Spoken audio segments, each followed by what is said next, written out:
Assalamualaikum warahmatullahi wabarakatuh. Bagaimana kabar kalian hari ini? Semoga kita tetap dalam keadaan sehat walafiat. Nah, kami dari kelompok 8 akan menjelaskan materi tentang pembuangan panas tubuh. Kan saya Ahmad Miftahul Umam sebagai pemateri pertama.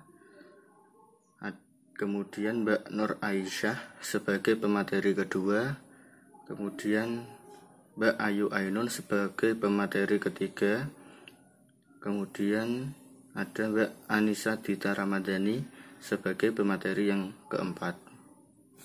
Alangkah baiknya sebelum pembelajaran dimulai, mari kita buka dengan bacaan basmalah.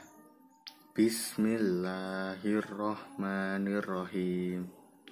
Langsung saja kita ke materi yang pertama, yaitu pengertian pembuangan panas tubuh. Pembuangan panas tubuh merupakan masalah keselamatan bagi semua orang, khususnya olahragawan. Kegagalan pembuangan panas pada orang dalam keadaan istirahat akan menyebabkan kematian. Sedangkan dalam olahraga, kematian dapat terjadi dalam waktu kurang lebih 30 menit.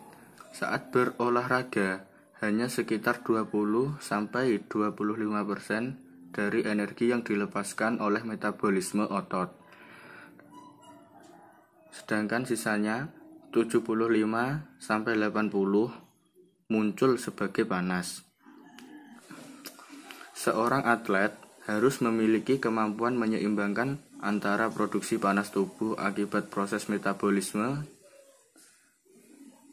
dan suhu lingkungan dengan jumlah panas yang dilepaskan. Dan selanjutnya saya akan menjelaskan sedikit tentang rumusan masalah yang kedua, yaitu pembuangan panas secara konduksi atau hantaran. Pembuangan panas secara konduksi atau hantaran dalam keadaan biasa, panas tubuh secara konduksi berlangsung kecil saja, yaitu hanya saja kepada selapis tipis udara yang melekat ke tubuh kita. Hal ini disebabkan udara bukan menghantar panas yang baik, akan tetapi konduksi akan membesar manakala terjadinya aliran udara yang lebih menyerap atau memberikan panas secara konduksi, kemudian diganti oleh udara lain yang lebih dingin atau lebih panas, yaitu sering juga disebut dengan pergantian suhu di tubuh kita. Tergantung pada suhu lingkungan saat ini juga.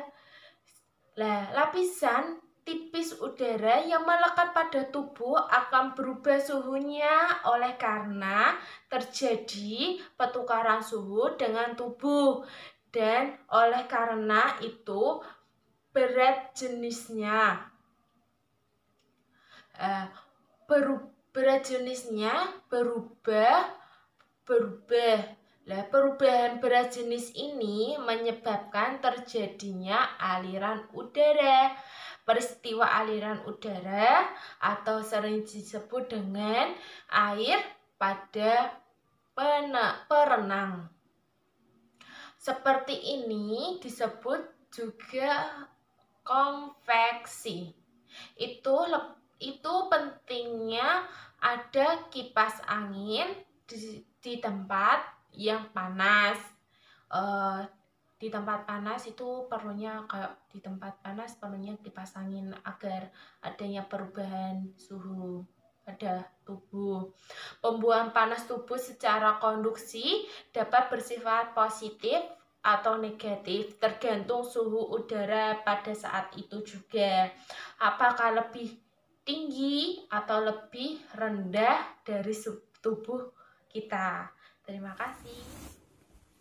Rumusan masalah yang ketiga yaitu faktor-faktor yang mempengaruhi pembuangan panas tubuh. Sebelumnya, saya akan membahas tentang faktor-faktor yang menentukan banyaknya keringat yang diuapkan. Faktor-faktornya yaitu yang pertama, suhu tubuh dan suhu lingkungan. Yang kedua yaitu jumlah keringat yang dihasilkan, yang ketiga yaitu besar aliran udara atau konveksi, dan yang terakhir yaitu kelembapan pada udara lingkungan. Nah, selanjutnya yaitu faktor-faktor yang mempengaruhi pembuangan panas tubuh. Faktor-faktornya yang pertama yaitu kecepatan metabolisme basal. Kecepatan metabolisme basal pada setiap individu berbeda-beda, sehingga jumlah panas yang diperoleh juga berbeda-beda. Yang kedua yaitu rangsangan saraf simpatis. Rangsangan saraf simpatis ini dapat menyebabkan kecepatan metabolisme menjadi 100% lebih cepat. Umumnya, pada rangsangan ini dipengaruhi oleh stres yang menyebabkan peningkatan produksi epinefrin dan norepinefrin yang meningkatkan metabolisme. Yang ketiga yaitu hormon pertumbuhan. Pada hormon pertumbuhan dapat menyebabkan meningkatkan kecepatan metabolisme sebesar 15-20%. Yang keempat yaitu hormon tiroid. Pada hormon tiroid, peningkatan kadar tiroksin dapat mempengaruhi laju metabolisme menjadi 50-100% di atas normal. Faktor selanjutnya yaitu hormon kelamin.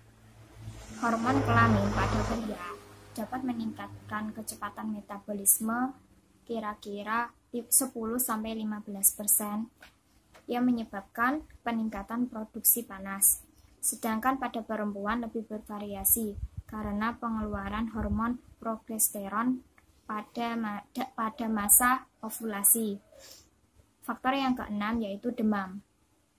Pada saat demam ini dapat menyebabkan peningkatan metabolisme sebesar 120% untuk tiap peningkatan suhu pada 10 derajat Celcius. Faktor yang ke-8 yaitu status gizi. Pada saat malnutrisi yang cukup lama dapat menurunkan kecepatan metabolisme kira-kira 20-30% karena di dalam sel tidak ada zat makanan yang dibutuhkan untuk mengadakan metabolisme. Faktor yang ke-8 yaitu aktivitas. Selain merangsang peningkatan laju metabolisme, pada aktivitas ini juga mengakibatkan gesekan antar komponen organ atau otot yang menghasilkan energi termal.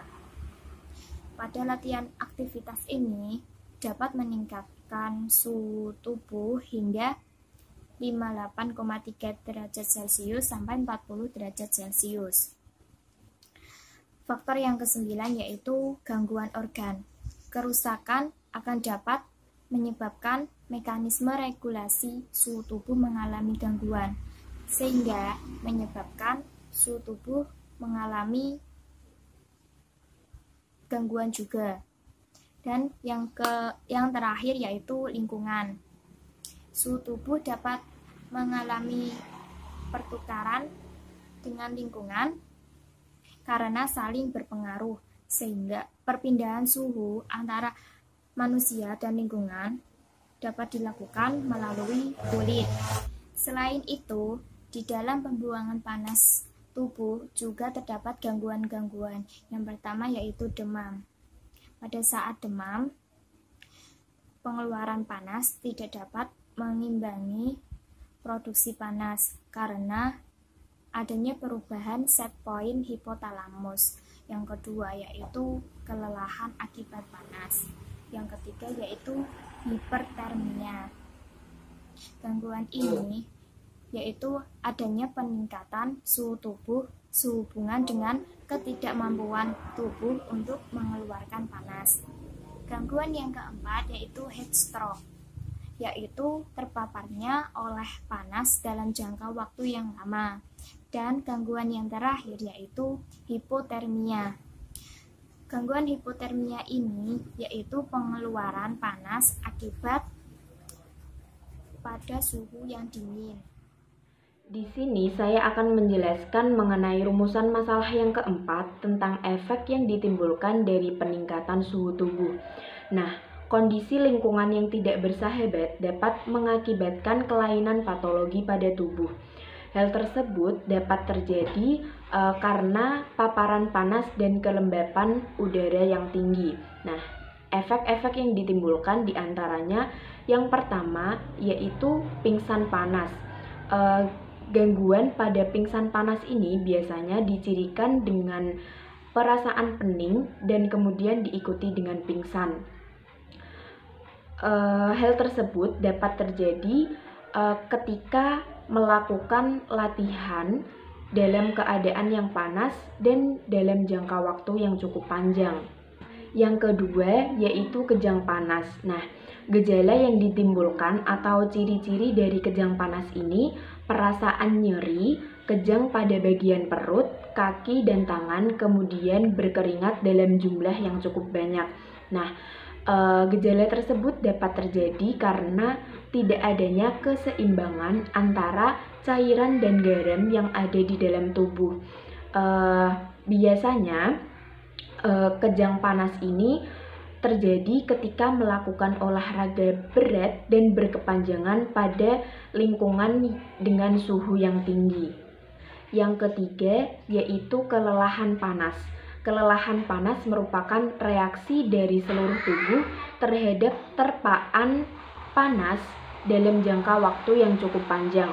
Nah, gejala-gejala yang ditimbulkan dari gangguan tersebut yaitu keringat, pengeluaran keringat yang cukup banyak, kemudian badan terasa lemas, kulit pucat, perasaan pening, kemudian mual-mual, pusing, dan diikuti dengan pingsan. Nah, biasanya suhu tubuh mencapai 37 derajat Celcius sampai 40 derajat Celcius. Yang keempat yaitu kegawatan panas. Kegawatan panas merupakan penyakit akibat gangguan panas yang dapat menyebabkan koma dan kematian. Nah, biasanya hal tersebut dapat terjadi ketika melakukan kegiatan pada lingkungan yang panas dan kelembapan yang tinggi. Nah, gejala yang ditimbulkan dari gangguan tersebut yaitu denyut jantung cepat atau denyut jantung kencang dan suhu tubuh mencapai 40 derajat Celcius sampai bahkan lebih. Sekian presentasi dari kelompok kami. Apabila ada kesalahan, kami minta maaf yang sebesar-besarnya. Dan kami membuka 3 pertanyaan bagi yang ingin bertanya. Mari kita tutup pembelajaran pada pagi hari ini dengan bacaan hamdalah. Alhamdulillahirabbil alamin. Cukup sekian, terima kasih. Wassalamualaikum warahmatullahi wabarakatuh.